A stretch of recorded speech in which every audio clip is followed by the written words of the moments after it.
Hi friends, నమస్తే. నేను మీ Prasanna. Welcome to Prasanna blogs అండి. ఇదిగోండి ఈరోజు ఇప్పుడు మంచి సమ్మర్ కదండి. చక్కగా ఇది ఊరమిరపకాయలండి. పెరుగు మిరపకాయలు అంటారు, మజ్జిగ మిరపకాయలు అంటారు, ఊరమిరపకాయలండి. ఇవి ఒక అరకిలో తీసుకున్నానండి. శుభ్రంగా కడిగి అట్టి పెట్టాను. ఇవి చేసే విధానం అంతా చూపిస్తాను. చాలా టేస్టీగా ఉంటాయి ఫ్రెండ్స్. సంవత్సరం అంతా నిల్వ ఉంటాయి ఇవి. ఈ మిర్చి అంటే పచ్చిమిరపకాయలు కంపల్సరీ సి విటమిన్ పుష్కలంగా ఉంటుందండి. ఓకేనా? ఏ విధంగా అయినా మనం ఇది తీసుకోవచ్చు. చాలా టేస్టీగా ఉంటాయి ఫ్రెండ్స్. నేను చెప్పే విధంగా ఆ టిప్స్ ఫాలో అవుతూ చేస్తే చాలా బాగుంటాయి అన్నమాట. చాలా రకాలుగా చేసుకోవచ్చు. ఇవి ఒక రకం ఇవి చూపిస్తాం. ఓకేనా? ఇవి ఫస్ట్ అండి ఇట్లా మిరపకాయలు శుభ్రం క్లీన్ చేసుకున్నాం కదా. ఒక సూది కానీ లేదా పెద్ద పిండి కానీ సూది కానీ లేకపోతే టూత్ పిక్ ఉంటుంది కదా, అది ఇచ్చుకునండి. ఇదిగో ఇట్లా ఇలా పైనుండి ఇలా కింద వరకు ఇలా చీలికి పెట్టుకోవాలండి. ఇది ఇంతే. అన్ని ఈ విధంగా చేసుకుని పెరుగు ఎట్లా ఊరబెట్టుకోవాలో ఇదిగోండి ఇలా ఇట్లా చీరిగా చేసుకోవడమే. ఇంకా నెక్స్ట్ ఏమేమి కలపాలో అని నేను మీకు చూపిస్తాను. ఇదిగోండి ఈ విధంగా చీరిక అవుతుంది మాట. ఓకేనా? ఇట్లా చేసేద్దాం అన్ని. ఓకే ఫ్రెండ్స్, ఇవి అరకిలో మిర్చి కదండి. అరకిలో మిర్చి ఇదిగో ప్లాస్టిక్ డబ్బాలో వేసుకున్నా. ఇదిగోండి ఇది తోడు పెట్టుకున్న పెరుగు కాస్త ఉందన్నమాట. ఇదిగోండి ఒక ప్యాకెట్, ఒక హాఫ్ లీటర్ అరకిలో మిర్చికి హాఫ్ లీటర్ సరిపోయిద్దండి. ఇంకా నేను కొంచెం ఎక్స్ట్రానే వేస్తాను, ఒక పావు లీటర్. ఓకేనా? ఇదంతా వేసుకుని బాగా చిలకలు ఇద్దామండి.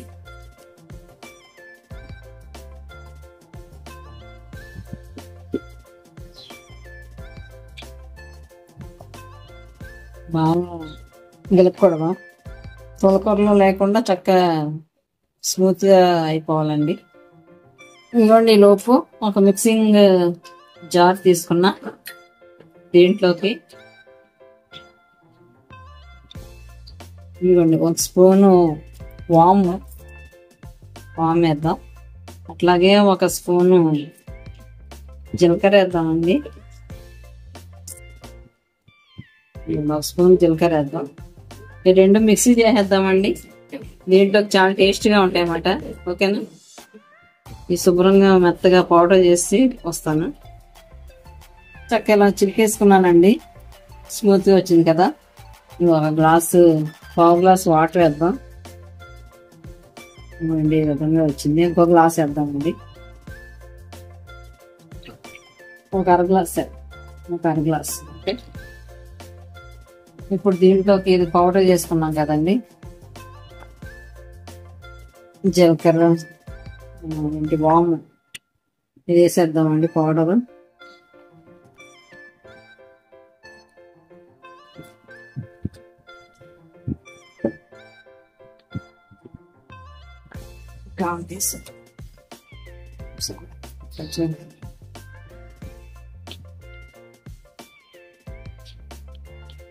ఒక అర టీ స్పూన్ పసుపు వేసేద్దామండి. అట్లాగే రుచికి సరిపడా సాల్ట్, ఒక స్పూన్ వేస్తున్నాము. ఒక స్పూన్, ఒక అర టీ స్పూన్. అంటే శుభ్రంగా కలిపేద్దామండి. ఎందుకంటే దీనివల్ల ఊరమిరపకాయలు చాలా టేస్ట్గా ఉంటాయి ఫ్రెండ్స్. ఓకేనా? మీరు కూడా ఒకసారి ఇలా ట్రై చేయండి. చాలా రకాలుగా పెట్టచ్చు. ఇంకా వేరే రకం కూడా మీకు చూపిస్తాను. ఓకే? ఇదండి ఈ విధంగా అయిపోయింది కదా. అట్లాగే ఒక నిమ్మకాయ, అంటే చక్కగా మనకు పులుపు ఫ్లేవర్ కోసం ఈ పెరుగు అంత పులవదు కదండి. దానికోసం ఒక నిమ్మకాయ రసం తీసేద్దాం. ఓకేనా? ఓకే, నిమ్మకాయ రసం పిండేద్దామండి.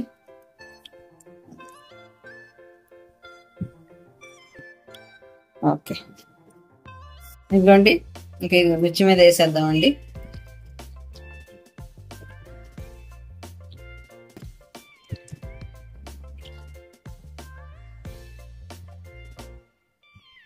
ఇవి మనం రోజు చక్కగా ఎండలో పెట్టేసండి. దీని మీద ఇలా వెయిట్ పెట్టేవాళ్ళు కొంతవరకు మజ్జిగ ఇదే ఉంది. సరేనా?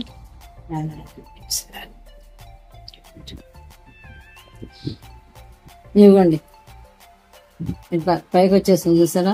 ఏదైనా దీని మీద ఏమన్నా వెయిట్ పెడితే బెటర్, అయినా పర్లేదులేండి, మనకు తక్కువే కాబట్టి వెయిట్ ఏం అవసరం లేదు, ఇంతవరకు వచ్చేసినాయి కదా, ఇవి ఊరుతా ఉంటాయండి. మనం నెక్స్ట్ ప్రాసెస్ ఎట్లా చేయాలో చూపిస్తాను, ఓకేనా? ఓకే అండి. హాయ్ అండి. నిన్న మనం మిరపకాయలు రాత్రి ఊరేసాం కదండి, ఈ తర్వాత రోజు అండి ఇట్లా అయినాయి, ఓకేనా? ఇవి చక్కగా ఎండలో వేసేద్దామండి. అంటే కొంతమంది 3 days ఊరబెట్టి వేస్తారు, అట్లా కాకుండా మనం ఈరోజు నైట్ ఎండలో వేస్తాం కదా, మళ్ళా మార్నింగ్ ఎండలో వేస్తాం కదండి. ఇప్పుడు మళ్ళా ఎండిపోయిన తర్వాత ఇదే మజ్జిగలో వేసేవాళ్ళు అవి. అట్లాగా ఈ వాటర్ అయ్యే వరకు అట్లా చేస్తే ఇంకా మిరపకాయని చక్కగా ఈ పెరుగంతా పట్టి చాలా టేస్టీగా ఉంటాయండి, ఓకేనా? రండి ఎండలో వేసేది.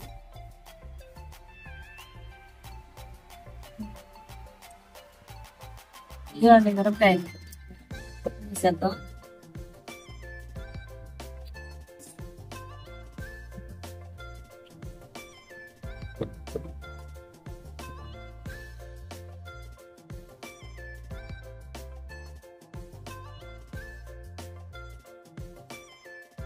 ఇవ్వండి, ఇవన్నీ ఎండబెట్టేసాం మిరపకాయలు, ఓకేనా? ఓకే. ఇవ్వండి మిర్చి మార్నింగ్ ఎండలో వేసాం కదండి, ఇది ఈ విధంగా ఆరిపోయినాయి, ఓకేనా? ఇప్పుడు మళ్ళీ ఇవి తీసేసండి, ఇక ఈ పెరుగులోనే వేసేద్దామండి.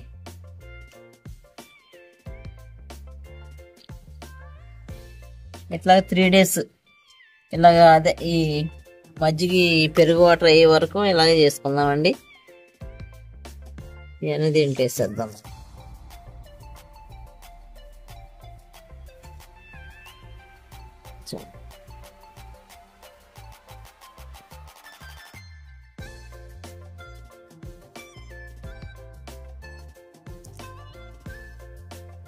ఇవ్వండి మిరపకాయలు, నిన్న మార్నింగ్ ఎండలో వేసాం, రాత్రి మళ్ళీ ఎత్తేసాం కదండి, మళ్ళీ 2వ రోజు ఇది. ఇట్లా అండి 3 రోజులు వేసుకోవాలి. ఈ రోజు వేసి మళ్ళీ సాయంకాలం కూడా ఎత్తేద్దామండి.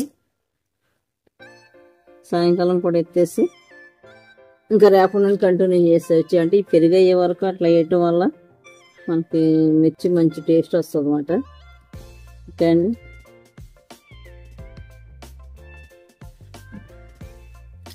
ఇంకా పెరుగంతా పట్టుద్ది.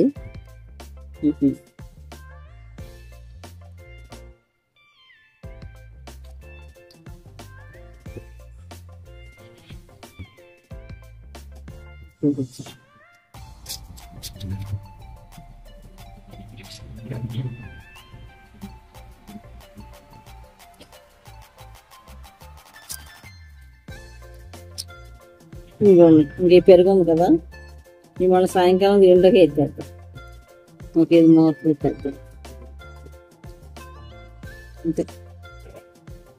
ఇదిగోండి పొద్దుట మిరపకాయలు ఆరబెట్టాం కదా, మళ్ళీ ఈ జ్యూస్ పెరుగు నీళ్ళలో ఇవాళ ఎత్తేద్దాం. ఇంకా రేపటి నుండి అంత అవసరం లేదు, పెరుగు పట్టేసింది బాగానే.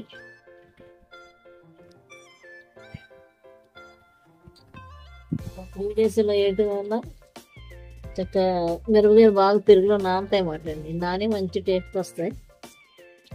గమ్మ అయిపోయింది కదా, రేపటి నుండి కంటిన్యూగా ఎండబెట్టేద్దాం. సరే చూపిస్తాను వేసి.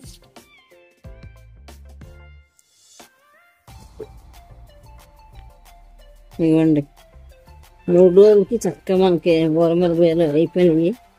ఈ రసం కూడా జ్యూస్ కూడా అయిపోయింది కదండి. ఇంకా ఈ రోజు నుండి కంటిన్యూగా ఆరబెట్టేయడమే. 3 days నానబెట్టాము, అంటే ఎండలో వేసి మళ్ళీ సాయంకాలం పెరుగులో వేస్తా ఉన్నాం.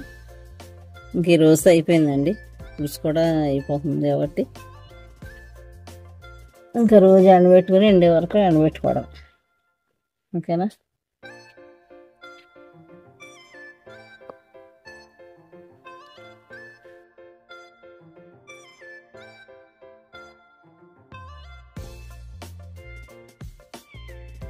ఇంకా చాలండి, చక్క పెరుగంతా మిరపకాయలు పట్టేసింది, సరిపోయింది. ఇది మిగిలిపోయింది, ఇది కొంచెం ఇంకా అవసరం లేదులేండి.